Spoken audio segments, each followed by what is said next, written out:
Naomba nimwalike Bi Eunice Naserian aseme mawili matatu kwa niaba ya familia ambazo tumezialika hapa. Bi Eunice, karibu.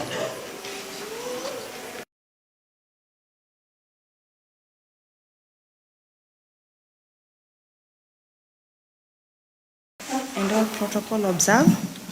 Ladies and gentlemen, good morning, good afternoon. Good afternoon. My name is Eunice Naserian from Narok County.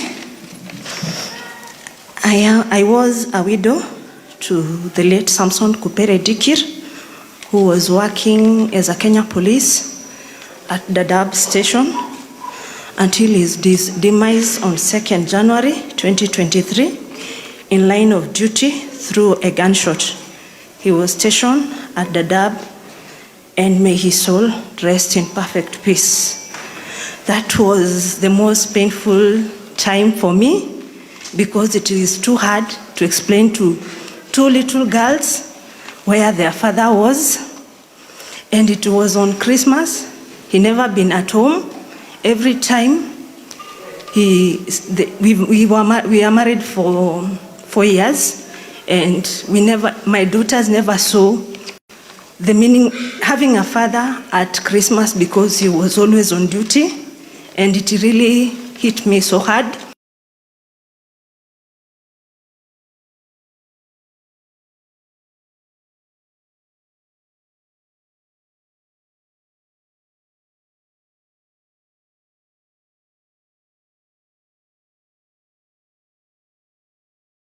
That is, I'm a mother of 2.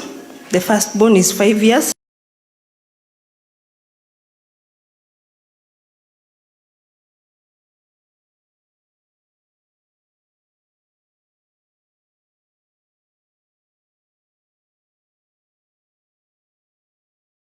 Let us not forget that they are not the only one who made the sacrifice. Now they're in a better place, who are dearest to us, who made our families, who made our heart and life complete. Nevertheless, we are proud that we played a role in allowing them to serve our beloved nation in maintaining peace and order. We thank God for He gave the peace, the strength to accept the painful loss.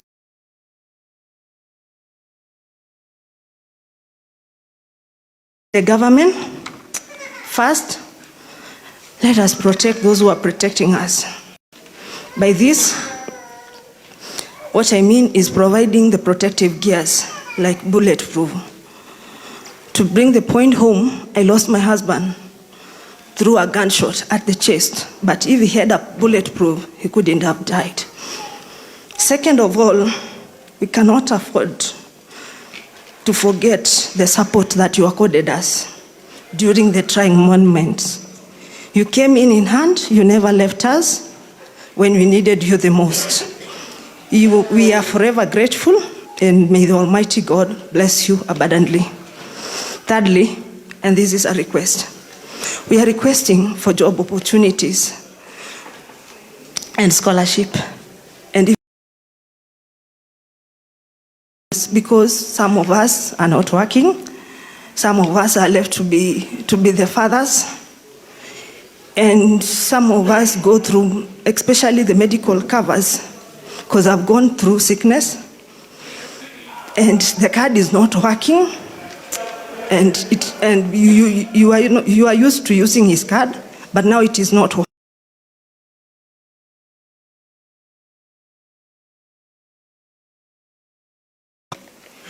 That need to be raised up. You are now the father. You are everything.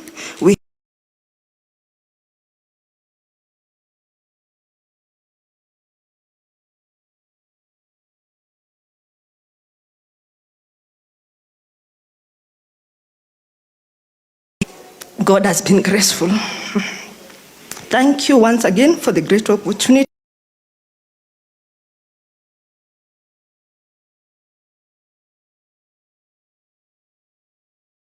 To ensure that we enjoy the peace And may the Almighty God accord you grace as you continue with your daily duties. At first, it was too painful even to see somebody with a gun. It really traumatized. But the grace of God is sufficient, and now we are here to celebrate you. Let's trust in God, because in God, He will enable you, and He will see you through, and you will raise your children. Thank you, Sana. God bless you.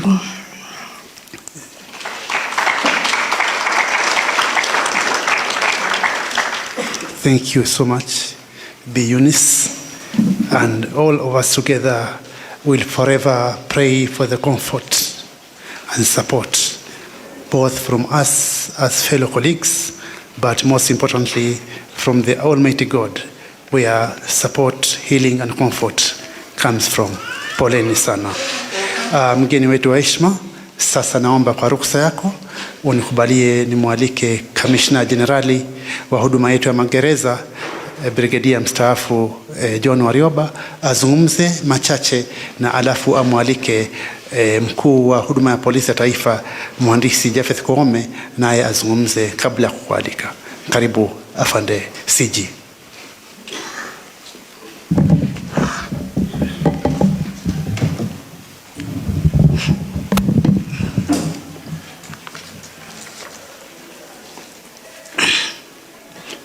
Our chief guest today, who is our Cabinet Secretary, Minister of Interior and National Administration, Professor Kindiki Kidure, the Principal Secretary, State Department for Correctional Services, Dr. Salome Wairimu Muya Biako,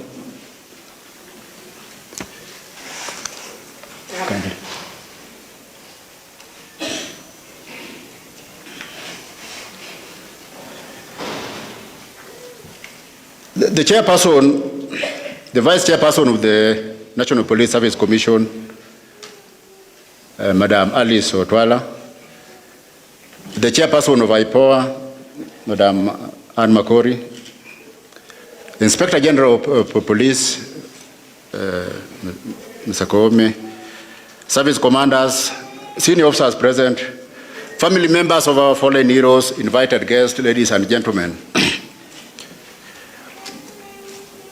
Waziri had written a short speech which I'm going to read, and you will allow me to take 1 or 2 minutes to talk off the cuff in respect of today's occasion.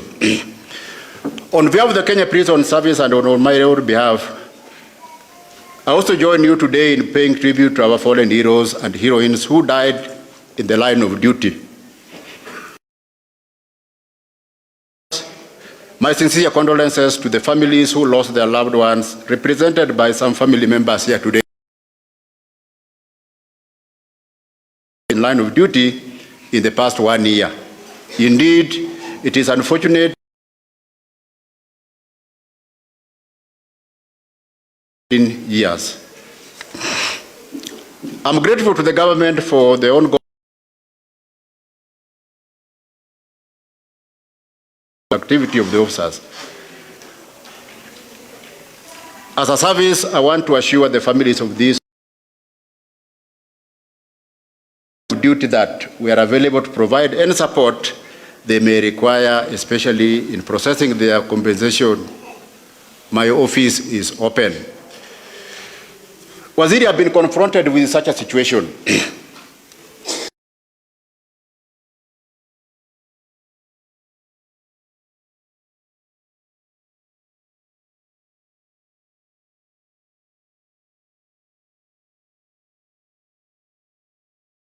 Our officers who had been killed. And the experience that I went through with their families was terrible. Families would call me, children would ask me where their dads are, and I had no answer for them. So I know what these families are going through. In the recent past, Waziri, I have not shed tears. The last time I shed tears was in 2021 when I lost my mother. My wife tried to tell me to be strong, but I told her I'm very strong for a husband to cry in front of the wife, because that was my mother. Today, I found myself shedding tears when I saw young widows, young enough to be the age of my daughters. It really touched me. It really touched me.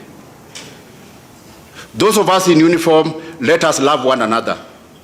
Those ones in the position of responsibility, let us see what we can do to support these young widows. In the military, we used to say, soldiers die for their colleagues. A soldier dies and a soldier dies for his colleague. That is the motto that we should live with to support these families. Permanent employment, or who have a permanent pay slip, we are feeling it in trying to support our families. How about them? They have been left with the young ones that are young enough who require the support of their parents. So let us go out of our way and see how we can support them. That is my simple appeal to my colleagues who are in uniform, who are in a position that we can be able to support these people.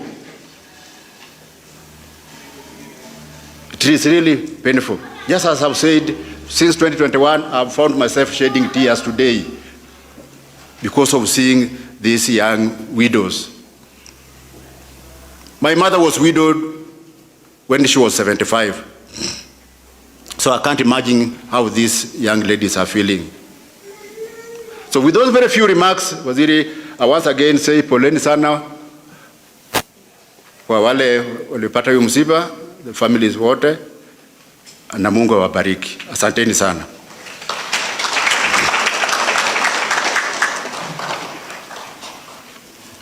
At this juncture, I would want to invite the IG to give his remarks and continue with the program. IG, please.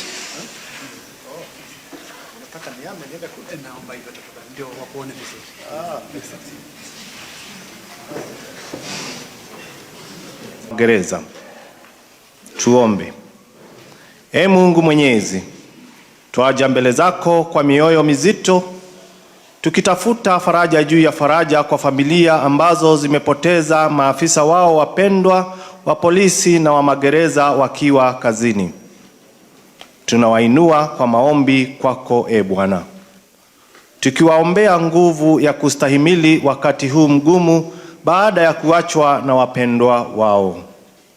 Wajalie ujasiri wa kukabiliana kila siku na masumbuko ya dunia. Wajalie amani ipitayo ufahamu wetu.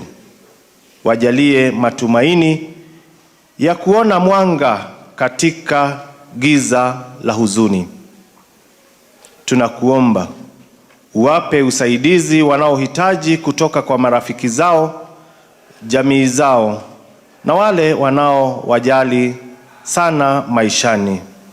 Hata kwa pamoja tushiriki nao katika maisha yao. Kumbukumbu la wapendwa wao iwe kila wakati chanzo cha faraja na msukumo wa maisha. Wabarikie familia zao kwa upendo na kwa huruma yako, hasa wakati huu wa huzuni maishani mwao. Ee Mola, pia tunaomba ulinzi na mwongozo kwa maafisa wote wa polisi na wa magereza wanaoendelea kuhudumia na kulinda jamii na nchi yetu ya Kenya. Unapowalinda na kuwaongoza, bariki viongozi wetu wa taifa letu na vikosi vyetu tofauti tofauti. Tupe zote usalama, hekima na utambuzi katika majukumu yetu ya kila siku. Tuwajibike kama Wakenya kushikana mikono na kuendeleza taifa letu. Kwa rehema zako, tunaziweka familia zetu na za hawa ambao wanaomboleza mikononi mwako, tukiamini kwamba utawapa kila wanachohitaji, nasi zote kila tunachohitaji tuendelee na maisha yetu ya kila siku. Na kwa hayo yote twaomba kwa njia ya Kristo Bwana wetu.